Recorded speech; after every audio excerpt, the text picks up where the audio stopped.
Assalamualaikum Doktor. Kami daripada Kumpulan 3 akan membentangkan tugasan kumpulan kami yang bertajuk Proses Kelulusan Rancangan Bangunan untuk Pembangunan Kediaman Majlis Perbandaran Perak Tengah.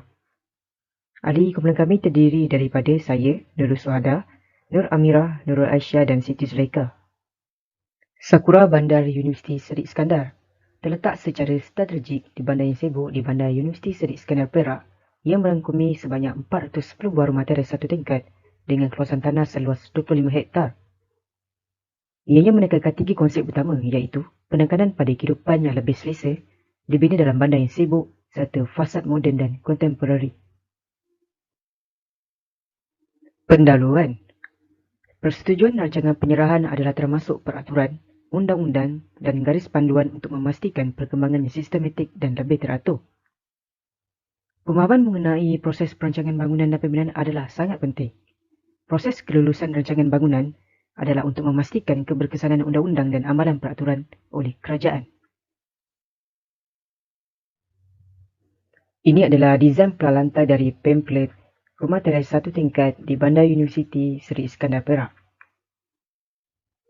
Baiklah, ini pula merupakan redrawing rumah teras satu tingkat di Bandar Universiti Seri Iskandar Perak. Lukisan floor plan ini kami menggunakan ukuran skala 1:100. Bagi ketebalan dinding, pintu dan juga tingkap kami menggunakan saiz standard UBBL 1984. Arkitek yang melukis plan ini adalah Wayang Berhad. Hai, Assalamualaikum. Nama saya Siti Zulaika binti Syarudin. Nombor matrik saya CN 20103. Grup kami telah memilih Majlis Daerah Tengah Perak sebagai kami punya authorities. Okey, di sini saya akan membentangkan tentang latar belakang Majlis Daerah Perak Tengah. Okey, Majlis Daerah Perak Tengah ni dia telah ditubuhkan pada 1 Disember 1979. Ianya telah diluluskan penubuhannya oleh Majlis Mesyuarat pada 20 November 1979. Penubuhan Majlis Daerah Perak Tengah ini selaras dengan penyusunan semula penguasa-penguasa tempatan seluruh Malaysia. Dengan adanya pertubuhan Majlis Daerah ini, maka terhapuslah dua pengusaha tempatan yang wujud sebelum itu, di mana Lembaga Pengurus Kerajaan Tempatan dan Lembaga Pengurus Kerajaan Tempatan Luar Bandar. Dengan adanya Majlis Daerah Perak ini, ianya memudahkan orang di kawasan tersebut. Contohnya, untuk memohon lesen, untuk kawal perniagaan, untuk iklan dan penjaja, serta merancang dan mengawal pembangunan termasuklah menyediakan rancangan struktur. Dengan kenaikan taraf menjadi Majlis Daerah Perak Tengah, kawasan tersebut adalah jauh lebih luas iaitu 938 hektar.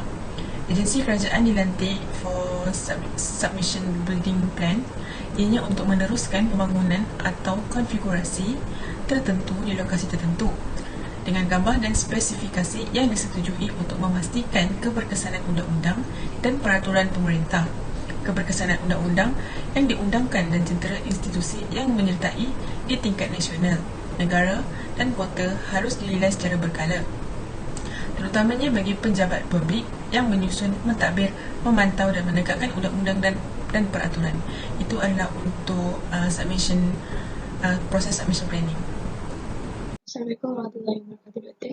Nama saya Nur Aisyah binti Syarniza, nombor matrik N200112.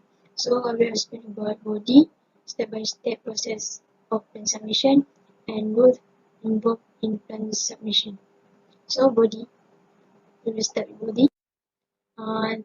Type of plan submission is the first type of plan that can be submitted is register architect plan, which means any building plan except where there is engineering work such as reinforced concrete detail or other structural works. Second is register engineer plan in any engineering plan that includes concrete and structural details. Third is register building draftsman plan is a building plan that is only for endorsed on his certificate issued by the Board of Architects Malaysia, and they are people who, despite having no formal academic or technical training, are adjudged competent to design small building of limited size based on their long experience in the building industry. This is step process of plan submission. So, all plans for building submitted to local authority for approval in addition to the requirement for Section 70 of the Act first is shall be deposited at the office of the local authority together with the fees prescribed for the submission of such plans in accordance with the first schedule to these bylaws. Second, shall bear upon them a statement showing for what purpose the building for which the plans are submitted is to be created and used. Third is shall bear the certification of the qualified person on this plan together with Form A as set out in the second schedule to these bylaws for which they are respectively responsible. And last shall have attached thereof a stamped copy of the relevant site and approved by the competent planning authority and certified within 12 calendar months reading the date on which the building plans are deposited unless otherwise accepted under any law relating to planning. Every plan, drawing, or calculation in respect of any building shall be submitted by a qualified person. Next is rules involved in plan submission.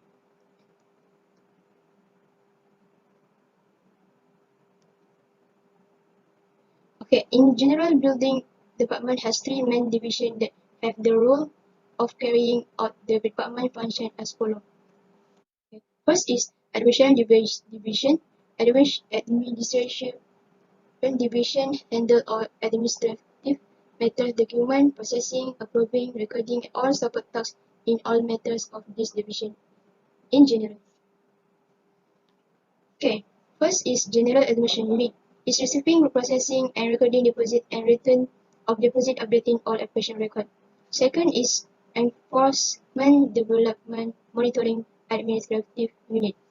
There is assisting in the preparation of all temporary permits, preparing notice under Act 133, probation, receiving and coordinating public complaints record. Third is one-stop center, administrative, and term questions, preparing and coordinating all approval letter for permit issues. So next is architecture design and special project division.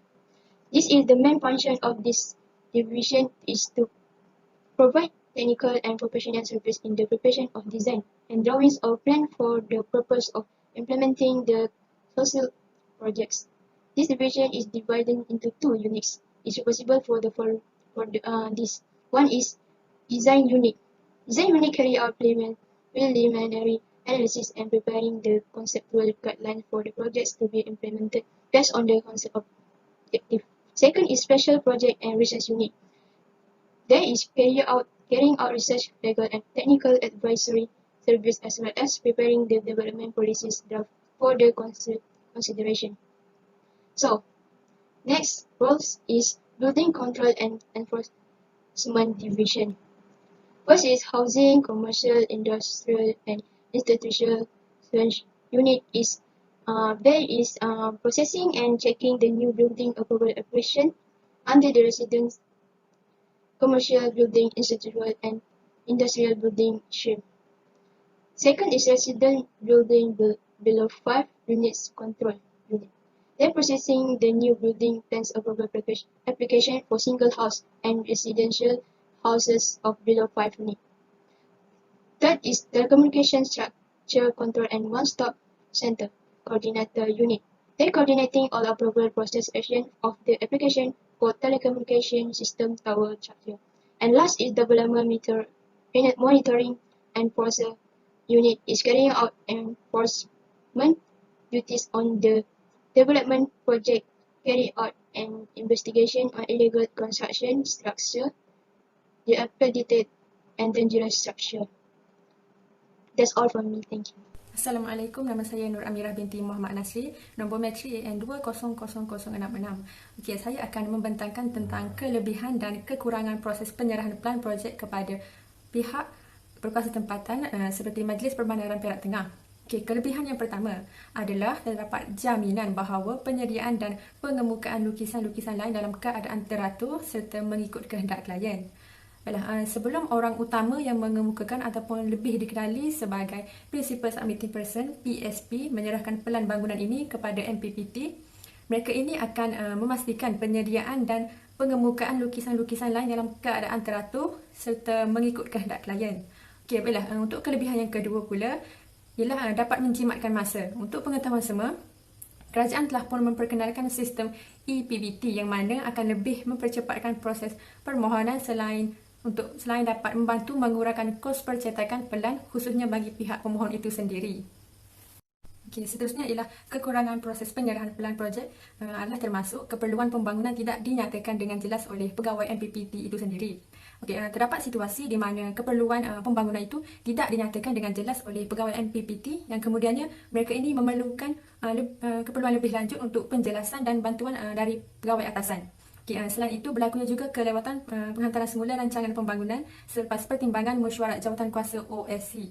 Sebahagian besarnya masalah ini disebabkan oleh PSP itu sendiri. Dokumen ini tidak dihantar dengan betul dengan kesalahan pada surat keputusan mesyuarat yang memerlukan surat itu sendiri dipinda oleh pegawai MPPT.